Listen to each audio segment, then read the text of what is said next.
Yo les gens, salut à tous, salam alaikum à tous mes frères et bienvenue sur ma chaîne YouTube. Donc aujourd'hui les gars, on se retrouve pour une nouvelle vidéo sur du Call of Duty Black Ops 3 en mode Domination sur la carte Combine. Donc aujourd'hui les gars, je suis simplement très heureux et très farhan de vous proposer ce petit jeu de gameplay au pistolet mitrailleur, l'Akuda, une arme que j'ai découvert il n'y a pas aussi longtemps que ça, avec un silencieux camouflage rouge. Et franchement quand je l'ai testé, j'ai beaucoup aimé, c'est pour ça qu'au final je vous la propose. Vous verrez que les frags sont quand même assez charlie, c'est-à-dire que souvent c'est très potable, et c'est pour ça qu'au final je vous la propose. Je suis vraiment très content de ces derniers temps des gameplays que je peux vous proposer parce que mes cartes sont vraiment très variées et je me suis fixé une chose par rapport à ça. Je me suis dit tiens, les futures cartes multiplayer que je vais leur proposer, ce sera toujours des cartes variées, histoire qu'ils voient pas toujours la même chose, d'accord? C'est-à-dire histoire que vous puissiez comprendre le fond. Si demain par exemple j'arrive, ça m'étonnerait de faire un titre nucléaire dans cette carte là, je vous la proposerai pas demain. J'attendrai de vous proposer d'autres cartes variées et ensuite vous reproposer la titre nucléaire, histoire que le visuel vous voyez autre chose, d'accord? Aujourd'hui les gars, j'aimerais vous parler d'un sujet qui me tient vraiment beaucoup à cœur. Vous étiez nombreux à m'avoir demandé de parler de ce sujet-là, c'est en ce qui concerne les gens qui roulent vite pour impressionner leurs copines. Je vais vous dire ça les choses tout de suite. Moi, ce que je vais vous dire, ça regarde que moi. Parce que je sais ce que je dis. Et ce que je vais vous dire, moi, c'est ce qui m'a permis au final je touche du bois, alhamdoulilah. C'est ce qui m'a permis de jamais avoir un pet, de jamais me manger un pet. C'est ce qui m'a permis jamais de me manger une contravention par le keuf, etc. J'ai déjà eu des contrôles, oui, bonjour monsieur, papier du véhicule, c'est tout à fait normal pour voir le keuf, il voit si la voiture n'est pas volée ou la haja, si la voiture elle est bien assurée, etc. On a toujours eu des contrôles, mais j'ai jamais eu une contravention, la haja. Mon permis, je lui ai eu à 18 piges. Sur Allah que c'est vrai. D'accord? À toutes les personnes qui veulent impressionner leurs copines en tapant des coups d'accélérateur, permettez-moi, avec tout le respect que j'ai pour vous, permettez-moi de vous poser une question, c'est quoi votre délire? Est-ce que votre daron ou votre daron, c'est ce qu'ils ont fait comme ça à leur époque? Est-ce que nous, chez nous, les rebeux, ton daron a dit à ta daronne, tiens, monte sur mon âne, on va taper des coups d'accélérateur avec le cheval? Ça va pas ou quoi? Ah, ton daron, il a pas tapé des coups de roue, etc., en bacon pour impressionner ta daronne, à ce que sache. Pour impressionner une fille, pour impressionner un garçon, dans les deux cas contraires, on monte nos preuves. C'est ce qu'on appelle être bonhomme, être responsable. C'est-à-dire d'être là dans les moments difficiles, quand quelqu'un a besoin de quelque chose, d'être là, de trouver les bons moments pendant les périodes difficiles, etc. etc. Ça, c'est se rendre utile par rapport à son prochain, par rapport à sa compagne ou son petit compagnon. On tape pas, on n'impressionne pas notre petite sab à taper des coups d'accélérateur. Et je vous vois venir d'ici trop loin avec des jumelles. Ouais, mais moi, je suis maître de mon véhicule. Deux claques dans ta gueule, tu vas voir si tu vas pas être maître de ma claque. Nah, le chétan, t'es maître du véhicule qui roulera à côté de toi. T'es maître du véhicule qui roule, le mec qui est devant toi qui est bourré. T'es maître de son véhicule. Imagine, t'es en plein accélérateur et boum, le mec il freine sec. T'auras l'air de quoi? Ta bouche déformée, tes jambes cassées, et tu seras considéré comme un handicapé. Et Dieu seul, les gars, je vous prends pas à traite. C'est vrai que je le dis d'une manière assez forte, mais Dieu seul sait. Vous voyez dans le monde dans lequel on vit, quand vous êtes handicapé, considéré comme handicapé, vous pouvez pas marcher, limite vous pouvez pas parler, votre mâchoire s'en est pris un coup, limite à appuyer, un truc comme ça. Wallah, vous perdez tout. Vous perdez votre santé, vous avez plus de force, vous avez plus le moral. Heureusement qu'il y a votre famille justement pour abréger vos souffrances, pour vous dire t'inquiète pas mon fils, on est là, on sera là pour s'occuper de toi, mais tous tes proches, etc. Dieu se le sait, et croyez-moi qu'il y a des gens comme ça, ils vont fermer les yeux sur votre situation. La copine qui était toute belle, toute blonde, etc., qui disait ah mon chéri, viens, on sort à Paris, allez roule plus vite pour qu'on arrive plus vite. Fini. Elle va se dire ça y est, qu'est-ce que je vais foutre en handicapé? Le mec il est même pas capable de parler. Moi-même, elle va te dire, moi-même, je suis pas capable de m'occuper de moi, je vais m'occuper d'un handicapé. Tu crois que j'ai que ça à faire ou quoi? C'est la question que je vous pose. Vous voulez être dans cette situation-là? Ta voiture, à la base, tu l'as achetée à crédit, t'as pris un crédit de 10 ans, t'as pris un crédit de 5 ans, et tu fais ton hoche.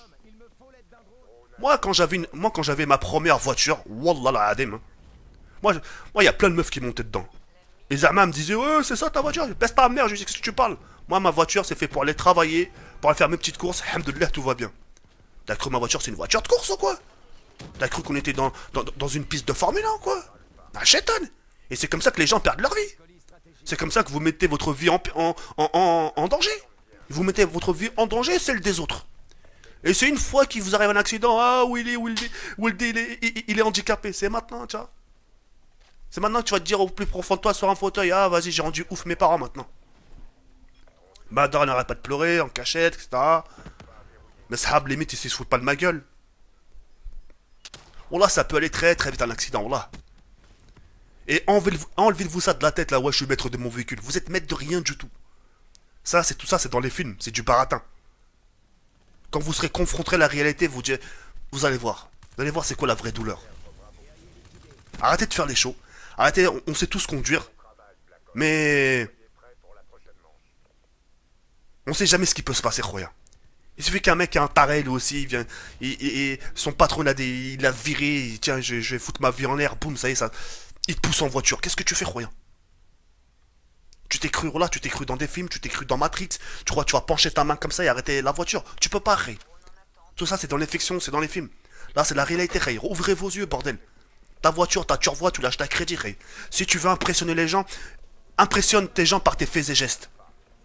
Par des paroles, par des gestes. Tiens, t'as besoin de ci, tiens, je suis là, tiens. Tiens, ta daronne, elle a besoin de ci, tiens, tiens, chérie, t'as besoin de ça, tiens. C'est pas en passant de la première à la troisième vitesse, c'est rien. Tout ça, c'est de la bouffonnerie, tout ça. Et toutes les personnes qui sont dans cette situation-là et qui admettent pas ce que je dis, vous êtes des bouffons, tout simplement. Non, je suis pas d'accord avec ce que je dis, moi je préfère accélérer. Accélère! Accélère, ça le fout, va. Mais le jour où t'as la bouche déformée, viens pas pleurer ta race. Tu vois ce que je veux dire ou pas? La vie, elle est déjà difficile comme ça, voilà.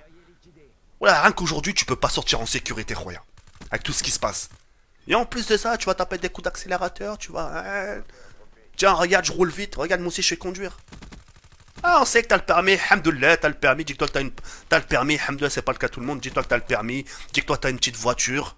Les petites voitures sont faites pour faire des petites sorties. Quand ta daronne ne peut pas sortir, Meskena, viens maman, je t'emmène, on va faire les courses. Viens, on va par-ci, viens, on va faire un tour par là. Tiens maman, tu veux prendre l'air, viens, on va sortir un peu. Que d'impressionner des je sais pas quoi là, pour au final rien. Ouais, voilà, rentrez pas dans ce délire. Moi c'est pour vous, voilà, après faites ce que vous voulez les rien. Tu vois, dans les cortèges de match, voilà, moi quand je vois un cortège, voilà, je ferme mes yeux. Voilà, moi je monte même pas dans les turvois là-bas, moi. Moi, quand il y a un cortège, je reste dans mon coin. Là, j'ai pas envie d'impressionner, de dire un mariage à la base, c'est quelque chose de symbolique. C'est quelque chose, pour moi, personnellement, quelque chose de ce crédit, tu vois. T'as ta petite voiture, des petits coups de klaxon, mais ça s'arrête halte, tu vois. Qu'est-ce que tu vas impressionner? Qu'est-ce que tu vas taper des coups de 5ème, 6ème vitesse, etc. dans les nationales? Qu'est-ce que tu vas mettre en périple la vie des gens? Tout ça pour un mariage, t'en vaut le coup? Ça vaut le coup de mettre ta vie en danger pour un mariage? Ça vaut pas le coup, Ray, on est tous d'accord. Alors pourquoi tu le fais? Tu crois qu'en faisant ça, tu vas, la meuf va te dire ouais franchement tu roules super bien, t'as réussi ta vie? C'est pas ça, Ray, la vie. C'est pas en tapant des coups d'accélérateur. Après faites ce que vous voulez, la tête d'homme, si vous voulez jouer vos hoches, faites hein. La tête d'homme, faites. Moi, alhamdoulilah, j'ai jamais eu ce problème. J'ai toujours fait attention quand je conduisais. Quand il y avait des gens qui montaient à côté de moi, je faisais très attention. Je respectais les limitations de vitesse, etc. Voilà. Quand quelqu'un avec moi, par exemple, demain je te prends en route, etc., que tu me connais, etc., je te prends, je sais que je suis responsable de toi. Si t'arrives une couille, c'est moi le coupable. Je fais très attention. Tu vois ce que je veux dire ou pas? Alors, tous les baratineries, tout ça là, hein, gardez-le pour vous. Hein, ouvrez les yeux, soyez des bonhommes, soyez pas des merdes. Réfléchissez comme des bonhommes, hein, soyez pas des hamars. N'oubliez pas que derrière tout ça, il y a des familles, il y a vos mifas, il y a vos darons. Il y a vos darons qui vous attendent à lui pour manger. On est d'accord? Est-ce que vous êtes d'accord jusqu'à là?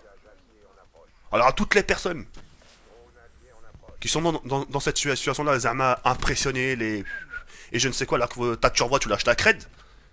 Voilà, calmez-vous. Ça peut aller très très vite. Et la fois, si vous vous retrouvez sur un cercueil, c'est votre MIFA qui va se payer à mettre payer votre crédit. Ah, rigole, souris, ouais. Souris, Ray. Charmer les gens. J'ai l'impression que il faut que ça nous arrive pour qu'on puisse, c'est bon. J'ai l'impression qu'il faut que ça nous arrive pour qu'on puisse se dire c'est bon, j'ai compris. Je sais pas, wallah, ce genre de choses, ça m'a toujours énervé, les mecs qui tapent des coups d'accélérateur. Wallah, l'autre fois, wallah, elle était d'homme. Je partais à la chasse, tranquille, pour rejoindre Meshab. Je voyais un mec, il était en 206. Il avait une 206. Et il était en feu rouge, les armes, il a calé. Wallah, je lui fais, wallah, j'ai tendu ma main comme, sur Allah, je lui ai tendu ma main comme ça, je lui fais. Ça, le bouffon, va. Pour au final quoi? Ouais, je suis mon frère, t'inquiète pas. Le vœu, il va passer vert. Tu vas passer comme tout le monde, t'inquiète pas, va. Même si tu roules à 200 km/h, tu seras pas une heure en avance. Je le dis concrètement. Voilà, vaut mieux que t'arrives au moins 5 minutes en retard à la bourre que d'arriver avec ta voiture déglinguée. T'arrives 5 minutes en retard au travail, pas besoin d'accélérer. T'arriveras pas plus vite, t'arriveras pas 1 heure à l'avance. Le temps, il va pas te dire, t'inquiète, on va faire un retour vers le passé ou là vers le futur. Ah, tout ça, hey. Voilà, je sais que ça vous fait rigoler la façon comment je l'exprime. Ah là, la slaht, comme. Moi, c'est pour vous. Vous avez des MIFA derrière, vous avez une mère qui vous a mis au monde, qui vous a sorti de ça. Bref, d'en bas là, et ouais, si on s'est compris, et voilà, qui vous attendent en rentrant.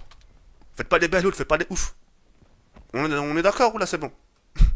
Rien que c'était tout, c'était juste pour, voilà, moi je voulais juste vous dire ça, faites attention à la route, faites attention à votre voiture, il y a d'autres moyens pour impressionner vos copines, achetez-lui des fleurs, achetez-lui des bonbons, achetez-lui, bref, achetez-lui ce que vous voulez, mais les accélérateurs là, mettez ça de côté, ça c'est pour les bouffons ça, ok? Sur ce, y'a de comme ça, la falos comme c'était, ciao bye c'est merde. Chambé la gueule. On leur a mis une bonne raclée, les gars. Quand on se frotte au meilleur, faut assurer ou se coucher.